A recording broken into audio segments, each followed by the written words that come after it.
I ordered 4 plants from Chhajed Garden. These are succulents. The first is a golem jade. Then there is a firestorm sedum. The third is a koi.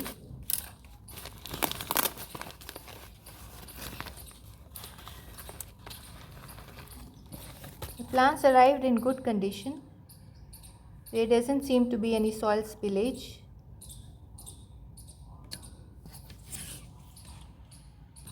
The fourth is a small size of the same sedum. So I have a large size sedum, a small size sedum, a large size golem jade, and a small size koi. Now I'm going to unwrap these.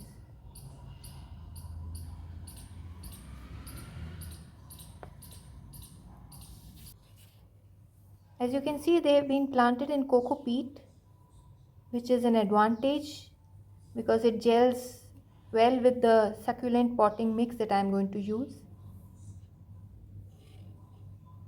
The succulent potting mix that I am using has been purchased from IIFCO. There are multiple sedum plants in both the containers.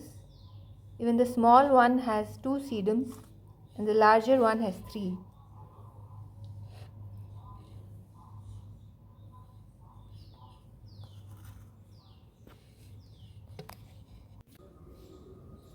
Now I have planted these.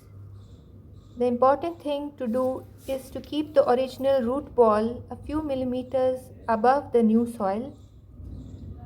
As you can see, I have done here. This is to prevent the water from damaging the stem of the succulent. The stem of the succulent will rot if it stays in water.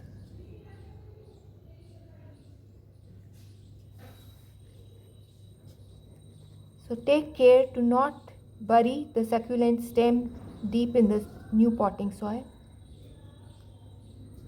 To be on the safer side, just leave it a few millimeters above the new potting soil. I've done the same here with the sedum and the jade.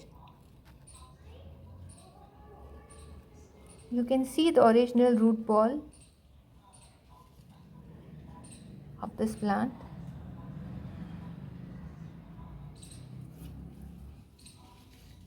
This is a small sedum. Again, you can see the original root ball a few millimeters above the new potting soil.